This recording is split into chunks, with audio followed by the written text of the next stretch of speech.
27 गावातील संघर्ष समितीचे उपाध्यक्ष गुलाब वजे आणि दत्ता वजे आणि त्यांचे असंख्य कार्यकर्ते, काही लोक सरपंच, माजी सरपंच सगळे आले आणि यांनी आज गुलाब वजे यांनी 27 गावासाठी नेहमीच एक त्यांच्या विकासासाठी लढा दिलेला आहे आणि सर्व संघर्ष समिती जी आहे या 27 गावांच्या न्याय हक्कासाठी सातत्याने संघर्ष करणारी ही सर्व कार्यकर्ते मंडळी आहे. महिला कार्यकर्ते देखील आहेत. त्यांनी सगळ्यांनीच आज डॉक्टर श्रीकांत शिंदे यांच्या मार्गदर्शनाखाली आज शिवसेनेमध्ये प्रवेश केलेला आहे. खऱ्या शिवसेनेमध्ये त्यांचं मी मनापासून स्वागत करतो, मनापासून त्यांना धन्यवाद देतो, मनापासून शुभेच्छा देतो.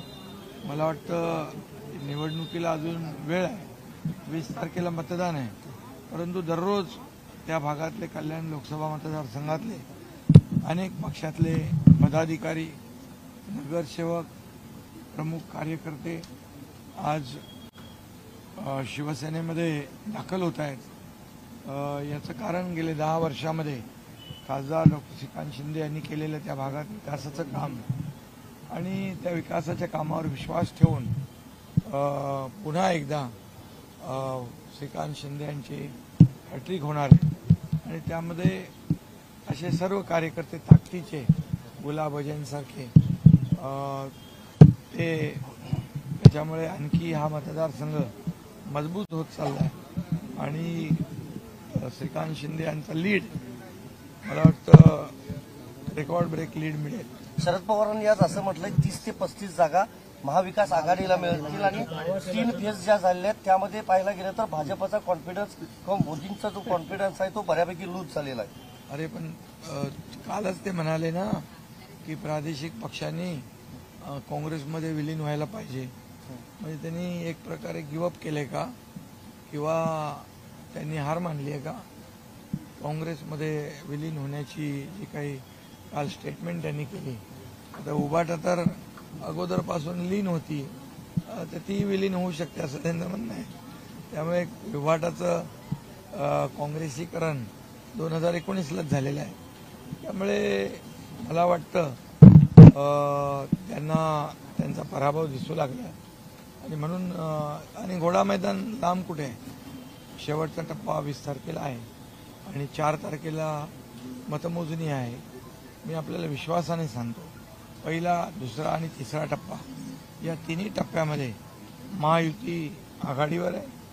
कारण महायुतीने केलेलं 2 वर्षातलं विकासाचं काम आणि मोदीजींनी 10 वर्षात केलेलं देशामध्ये विकासाचं काम याच्या कामाची पोचपावती या देशातली आणि महाराष्ट्रातली जनता जरूर देईल आणि मोदीजी पुन्हा एकदा या देशाचे प्रधानमंत्री तिसऱ्यांदा होतील आणि हॅट्रिक करतील. सरसकट सगळे प्रादेशिक पक्ष जाणार नाहीत असं म्हणतायत पवार साहेब. म्हणजे कालचं वक्तव्य आजचं वक्तव्य साहेब वेगवेगळं दिसून येत आहे. सर, त्यांच्या वक्तव्यामध्ये हे तुम्ही विचारलं पाहिजे त्यांना, का वक्तव्य रोज बदलताय, त्याचं कारण काय हे तुम्ही विचारलं पाहिजे. शिवाजी पार्क तुमच्या सोबत असलेल्या ठाकरेंना मिळालेला आहे सभेसाठी.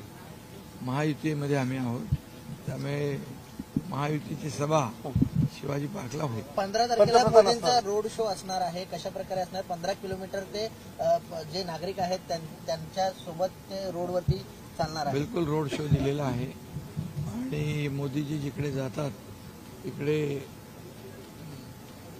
माणसं असतात, त्यांना पाहायला आणि त्यांच्या सभेलाही गर्दी असते आणि रोड शो तर एकदम मोठा जबरदस्त होईल. मुंबईकर त्याची आतुरतेने वाट पाहत आहेत आणि त्या रोड शोला सर्व मुंबईकर त्यांच्या स्वागताला जय्यत तयारीमध्ये आहेत. महायुतीचे सर्व कार्यकर्ते 15 तारखेची आतुरतेने वाट पाहत आहेत.